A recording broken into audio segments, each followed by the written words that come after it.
இன்றே டவுன்லோட் செய்து உங்கள் ஃபேவரட் ஷோக்களை என்ஜாய் பண்ணுங்க. நாம ஏற்பாடு செஞ்ச அந்த கவர்மெண்ட் ஆபீசர் நாம கொடுத்த பணத்துக்கு விசுவாசமா வேலை செய்ய ஆரம்பிச்சிட்டாரு. அந்த கிழவியோட ஊர் கோவிலுக்கு போய் நோட்டீஸ ஒட்டி நாளைக்கு 3 பேரன்களையும் ஆஜராகி கையெழுத்து போடணும்னு சொல்லிருக்காரு. ஆமாண்டா மாமனே, இந்த தடவை அந்த டிரைவர் பையன் கிடுக்கு புடிய மாட்டிக்கிட்டான். நம்ம கிட்ட இருந்து அவன் தப்பிக்கவே முடியாது. எல்லாமே நாம பிளான் பண்ணபடி கரெக்டா போயிட்டு இருக்கு. இனிமேலும் எந்த பிரச்சனையும் இல்லாம நல்லபடியா செஞ்சு முடிக்கணும். இந்த வாரிசு மேட்டர் கையில் எடுக்கணும்னு உனக்கு எப்படி தோணுச்சு சந்திரா? உண்மையிலேயே உனக்கு செம்ம பிரெயின். எதிரிய பழி வாங்கணும்னு முடிவு எடுத்துட்டா நம்ம மூளை எப்பவுமே அதை பத்தியே யோசிச்சுட்டு இருக்கணும். நாம தூங்குனாலும் நம்ம புத்தி தூங்காம திரும்ப திரும்ப அதை பத்தியே தான் சிந்தனை பண்ணிட்டு இருக்கோம். உங்களை அந்த டிரைவர் பையன் முறவாசல் பண்ண வச்சு அசிங்கப்படுத்தினால அந்த அவமானத்தை இன்னும் என்னால தாங்க முடியலங்க. அவனை எப்படியாவது பழி வாங்கி தீரணும்னு முடிவு எடுத்துட்டேன். மருமகளே, எனக்கு ஒரு சந்தேகம். என்ன சந்தேகம் மாமா? இந்த டிரைவர் பையன் வழக்கம் போல அவனுக்கு டூப்பா நடிப்பான்ல ஒரு லூசு பையன், அவனை கூட்டிட்டு வந்து ஏதாவது கோல்மால் பண்ணி கையெழுத்து போட வச்சிட்டான்னா அப்புறம் நம்ம என்ன பண்றது? அந்த ஆங்கிள்லயும் நான் யோசிக்காம இருப்பேனா மாமா? அந்த லூசு பையன் நாளைக்கு வந்தா அவனை வர வழியிலேயே மடக்கி இங்க வர விடாம செய்யணும். அப்ப அந்த டிரைவர் பயலால எந்த தில்லுமுள்ளு வேலையும் பண்ண முடியாம போயிடும்ல. சரி சந்திரா, அந்த ஜோக்கர் பயலை தடுத்து நிறுத்தி அந்த டிரைவர் பயலும் உண்மை வெளியே தெரியக்கூடாதுன்னு வராம விட்டா என்ன பண்றது? இல்லங்க, அப்படி எல்லாம் நடக்க வாய்ப்பே இல்லை. அவன் கண்டிப்பா வருவான். ஏன்னா அந்த கோவில் அவங்களோட பரம்பரை கோவில். அது கைவிட்டு போறத அவன் கண்டிப்பா விரும்ப மாட்டான். அந்த அளவுக்கு அவன் முட்டாளும் இல்ல. எப்படியாவது கையெழுத்து போட்டு கோவில் கவர்மெண்ட் கைக்கு போகாம இருக்கணும்னு தான் நினைப்பான். அதனால அவன் கண்டிப்பா வருவான். என் அக்காக்காரி முன்னாடி அவன் கையெழுத்து போட்டா அடுத்த நிமிஷமே அவனை வீட்டை விட்டு அவளே துரத்திடுவா. எப்படியோ நாளையோட இந்த பிரச்சனை முடிஞ்சா சரிதான். மாமா, அந்த டிரைவர் பயலோட அந்த கிறுக்கு ஃப்ரெண்ட் இருக்கான்ல, அவன் இங்க வரவே கூடாது. அது உங்க பொறுப்பு. சரி மருமகளே, அந்த கிறுக்க வராம இருக்க நான் பாத்துக்கிறேன், நீ கவலைப்படாத. அட் எனி காஸ்ட் நம்ம ஜெயிச்சே ஆகணும். அவனை இனிமே விட்டு வைக்கவே கூடாது. நாளைக்கு அவனுக்கு மரண அடி கொடுக்கணும். அதோட அவன் இந்த ஊரை விட்டே ஓடி போயிடணும்.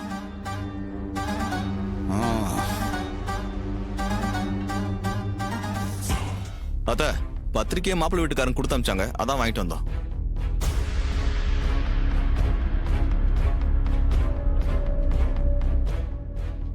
என்னங்க, பத்திரிக்கைய சாமி கிட்ட வச்சு படைச்சு அப்புறம் குலதெய்வம் கோயிலுக்கு போய் பத்திரிக்கைய வச்சு பூஜை பண்ணிட்டு எல்லாருக்கும் கொடுத்துடலாம்.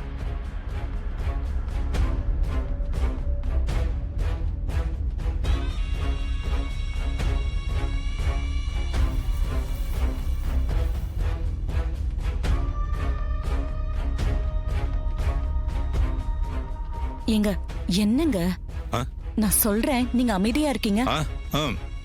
செஞ்சிடலாம்.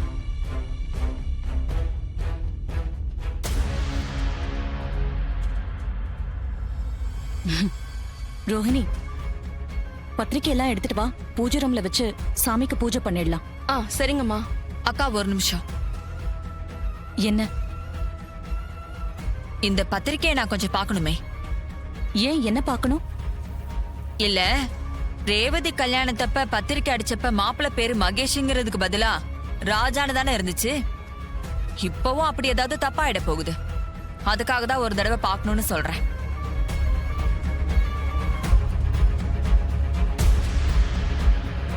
சின்னத்தைக்கு வழக்கமுள்ள டவுட் வந்துருச்சு. இவ ஒருத்தி எப்ப பாரு எதையும் நம்பாம சந்தேகப்படுறதே வேலையா போச்சு. அக்கா, டவுட்னு வந்தா அதை கிளியர் பண்ணிக்கிறதானே நல்லது. இப்ப என்ன செய்யணுங்கிற? பத்திரிக்கையை பிரிச்சு பார்க்கணும்னு சொல்றேன். சித்தி, அதெல்லாம் கரெக்டா தான் இருக்கும். விடுமா, இவ என்ன சொன்னாலும் திருந்த மாட்டா. பிரிச்சு காட்டுவோம், அப்பவாவது இவ டவுட் போகுதானே பாப்போம்.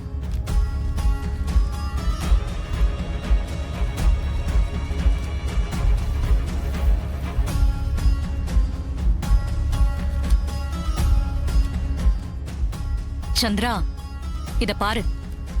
பொண்ணு பேரு துர்கா, பையன் பேரு செல்வம் தான் போட்டிருக்கு. பாரு.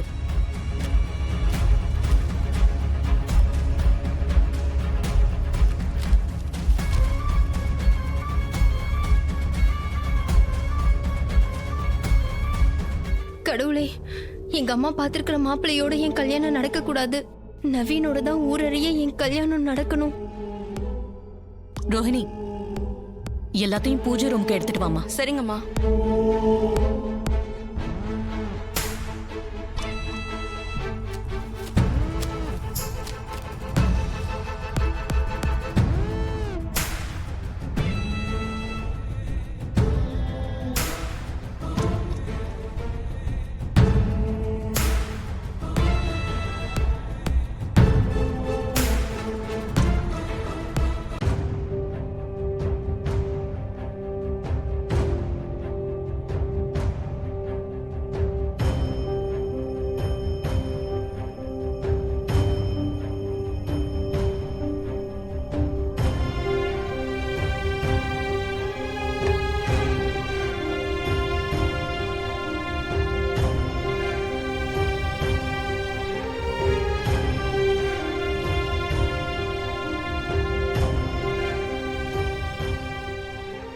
சரி, 2 நாள் கழிச்சு குலதெய்வம் கோயில்ல பத்திரிக்கையை வச்சு பூஜை பண்ணிட்டு எல்லாருக்கும் கொடுக்க ஆரம்பிச்சிடலாம்.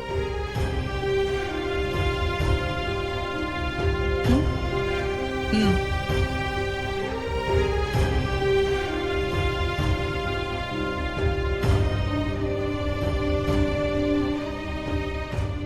எங்க அந்த பார்சல்ல இருந்து ஒரு இன்விடேஷன் மட்டும் எடுத்துட்டு மத்ததெல்லாம் பத்திரமா எங்கேயாவது வச்சிட்டோம். சரிப்பா.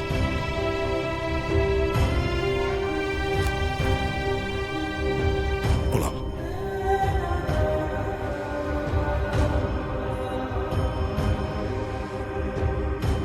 அக்கா, பத்திரிக்கை அடிச்சாச்சு.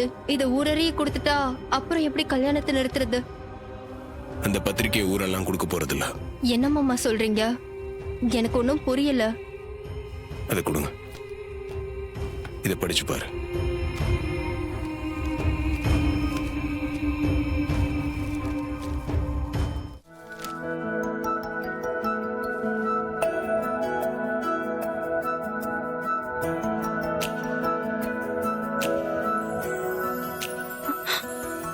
மாமா, இந்த பத்திரிக்கை எப்படி?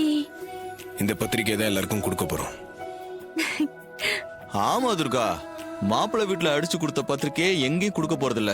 இந்த பத்திரிக்கை தான் எல்லா இடத்துலயும் கொடுக்க போறோம். பாவம் சின்ன அத்தை, இது தெரியாம பெரிய புத்திசாலித்தனமா மேல இருந்து எடுத்து பாக்குறது என்ன, நடுவுல இருந்து புடுங்கி பாக்குறது என்ன? What a silly girl. So sad. ராஜா, இது எல்லாத்தையும் அம்மாக்கு தெரியாம ஊர் ஃபுல்லா கொடுத்துட முடியுமா? பண்ணிதான் ஆகணும். மாமா, இதுல எந்த பிரச்சனையும் வந்துடாதே. என்ன பிரச்சனை வந்தாலும் அதை நாங்க பாத்துக்கிறோம். நீ தைரியமா இரு.